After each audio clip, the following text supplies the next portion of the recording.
Vamos a ver ahora cuáles son las fuentes del sonido. Como yo les decía, el aparato fonador se puede ver como un sistema que tiene una entrada o fuente que después es modificada por la forma o la articulación, la posición que tenga la lengua, los dientes, etcétera, etcétera, ¿no? Hay dos tipos de fuentes de sonidos. Uno es el de los pulsos glóticos. Los pulsos glóticos, como yo les comentaba antes, son los que se generan por la vibración de las cuerdas vocales.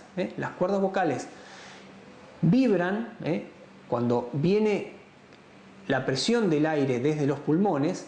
Las cuerdas vocales uno las cierra y pasa el aire vibrando, haciéndolas vibrar. Eso genera como un tren de pulsos que se llaman pulsos glóticos porque bueno, se están generando en la glotis. Y la otra fuente, que yo también un poco les comentaba antes, es la fuente fundamental de los sonidos sordos, los fricativos por ejemplo, que es una restricción en el paso del aire. Yo acerco mucho la lengua al paladar, hago pasar el aire por ahí y genero el s. Esa S se genera por esa restricción en el aire, esa turbulencia. Entonces, esas serían las dos fuentes principales. Estas fuentes, acá vamos a ver en particular los pulsos glóticos, la fuente de los sonidos fricativos o las oclusiones, en general se modelan simplemente como un ruido blanco o como un impulso aislado. En el caso de los plosivos, como la P, T. Pero tiene un poquito más de interés el caso de los fonemas sonoros en los que participa la vibración de las cuerdas vocales. Acá podemos ver en este gráfico una simplificación, por supuesto este es un gráfico simplificado, de cómo se ve la onda de presión en el tiempo, a lo largo de, en este caso, 80 milisegundos, de una señal que podríamos imaginar que está tomada con un micrófono acá en la garganta, ahí al lado de las cuerdas vocales, y que por lo tanto todavía no se ha modificado en ningún sentido por el resto del tracto vocal. Acá vemos los pulsos glóticos, acá está ampliado uno de los pulsos glóticos. Claramente acá tenemos un indicador de la frecuencia fundamental. La distancia que hay entre dos pulsos va a ser directamente uno sobre la frecuencia fundamental.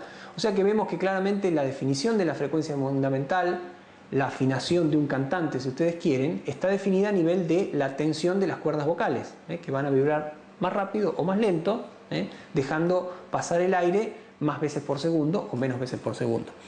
Esta es la curva de un pulso glótico. Muchas veces se considera que esto se puede modelar como un simple tren de pulsos, en el sentido más estándar de los deltas de Dirac. Y acá tenemos un espectro de eso, que tiene como característica para destacar esta caída. Esta caída que vemos en el espectro de ese tren de pulsos, como ustedes saben, la transformada de un tren de pulsos es también un tren de pulsos, así que no deberíamos extrañarnos de ver todos estos picos que están ahí. Claramente acá también la distancia entre dos picos va a ser F0, la frecuencia fundamental. Pero les decía, esta caída es muy importante porque cualquier fonema que salga luego del aparato fonador en base a un fonema sonoro, ¿no?, que tiene los pulsos glóticos como entrada, va a tener como entrada esa energía, esa caída de energía. O sea, va a haber menos energías en altas frecuencias y más energía en baja frecuencia. Por lo tanto, cualquier modificación de realce que se haga a las distintas frecuencias va a estar un poco gobernada por esa caída. O sea que siempre que vean un espectro de algún fonema, de alguna señal de habla, van a estar viendo esa caída de energía en función del tiempo. Pasamos ahora a los modificadores del sonido. Dijimos que teníamos la entrada al sistema, que eran los pulsos glóticos o estas restricciones en el paso del aire, y después tenemos el sistema en sí mismo, que es el que modifica esa entrada, el que le da forma. Entonces, entre esos modificadores tenemos, algo lo había anticipado, el tracto vocal, o sea, la forma que toma el espacio que queda entre la lengua y el paladar, básicamente. El circuito nasal, básicamente el circuito nasal puede estar activado o no a través del velo del paladar, pero por supuesto cada persona puede tener y tiene de hecho un circuito nasal con unas cavidades con distintas formas, por lo tanto va a sonar diferente, y eso puede servir, por ejemplo, para identificación del hablante, para saber quién es el que está hablando. Y la otra modificación es la radiación en los labios. No es lo mismo si yo pronuncio algo U con los labios bien cerrados o A. Esos son vocales cerradas y vocales abiertas, para darle un nombre técnico. Tiene una influencia cómo se afecta el sonido al pasar por los labios. Dentro de estas tres categorías nos vamos a detener especialmente en una de las más importantes, que es la de la morfología del tracto vocal, porque es la que en definitiva define qué vocal estoy pronunciando. Si estoy diciendo la A, la O, la E. Y es uno de los principios fundamentales en los que se basó, hace ya muchos años, el desarrollo de los primeros reconocedores del habla. Acá tenemos el caso de una vocal. Esta vocal tiene, como ustedes ven, este es el espectro. Acá tenemos frecuencias, tenemos hasta 10 kHz.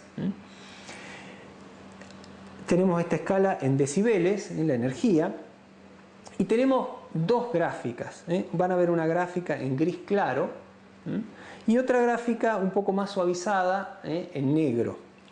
Esta gráfica en gris claro es la verdadera transformada de Fourier, hecha con la transformada rápida de Fourier, de una vocal grabada con un micrófono. Se ve exactamente así, como se ve en el gris. Ustedes podrán ver ahí picos. Estos picos que están acá, todos equidistantes, estos piquitos que están en gris, estamos hablando del gris que está en el fondo, son los que dijimos hoy, son la F0, son los pulsos del impulso glótico, el tren de pulsos glótico, transformado al dominio de la frecuencia. Era un tren de pulso, se transformó en un tren de pulso. O sea que son un resabio de lo que quedó en la entrada. Sin embargo, fíjense que, a diferencia de la curva que vimos antes, no tiene una caída recta hacia abajo siempre igual, sino que ahora estos pulsos tienen una forma. Acá claramente hay un bache, acá vuelve a subir en esta zona. Esa forma es la que rescata suavizada la otra curva negra. La curva en negro rescata la envolvente del espectro. Hay distintos métodos para hacer una estimación de esta envolvente. Y uno de los métodos es hacer una identificación del sistema y encontrar los coeficientes de predicción lineal y luego estimular al sistema con un ruido blanco o con un solo pulso y ver esos coeficientes de predicción lineal, los primeros, los más grandes, qué espectro tiene. O sea, sería la respuesta en frecuencia del sistema. Esa curva suavizada muestra claros picos. Acá está indicada la primera elevación, acá está la segunda, la tercera y la cuarta. Esas elevaciones, esos picos, se llaman formantes. Las formantes son las frecuencias de resonancia predominantes del tracto vocal. Son aquellas frecuencias en donde con más facilidad, ustedes se pueden imaginar, la señal rebota en las paredes de la cavidad vocal. Por supuesto, eso depende de la forma que tenga el tracto vocal, de la posición que tenga la lengua. Esas formantes son la clave para distinguir entre distintas vocales. Cuando uno pronuncia una A, las formantes están en determinada posición, como el ejemplo de acá, y cuando uno pronuncia una I o una U, las formantes se van a posiciones totalmente diferentes. Y lo que uno escucha, evidentemente son cosas diferentes cuando yo hago A o cuando hago I. Esa diferencia la da la posición de la formante. Fíjense que cuando yo tenía este espectro, la F1 y la F2 estaban muy cerca. En cambio, en el espectro que continúa, la F1 está muy lejos de la F2. La F2 está por arriba de los 2500 Hz. Claramente eso se tiene que percibir diferente. De hecho, los primeros sintetizadores de habla que existieron, lo que hacían era generar una senoidal en la posición que se sabe que tiene una formante, por ejemplo la I, y otra senoidal en la otra posición. Y con eso, si ustedes lo pueden probar con cualquier lenguaje de programación que usen, lo generan y después guardan ese vector de datos como un archivo WAV y lo escuchan, van a escuchar algo muy robotizado, pero muy parecido a una A o a una O o a una I, dependiendo de dónde ubiquen las formantes, que generalmente se habla simplemente de F1, F2, F3, F4. Para la definición de las vocales, como les decía recién, es clave la posición de las formantes. Por lo tanto, si yo puedo estimar con cierta precisión dónde están las formantes, podría reconocer qué vocal se está pronunciando.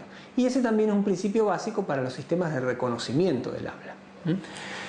Haciendo eso en un estudio para el español, uno puede poner en un eje de coordenadas la F2 y la F1 y hacer un puntito por la posición de cada una. Imagínense las personas a las cuales yo le grabo con un micrófono.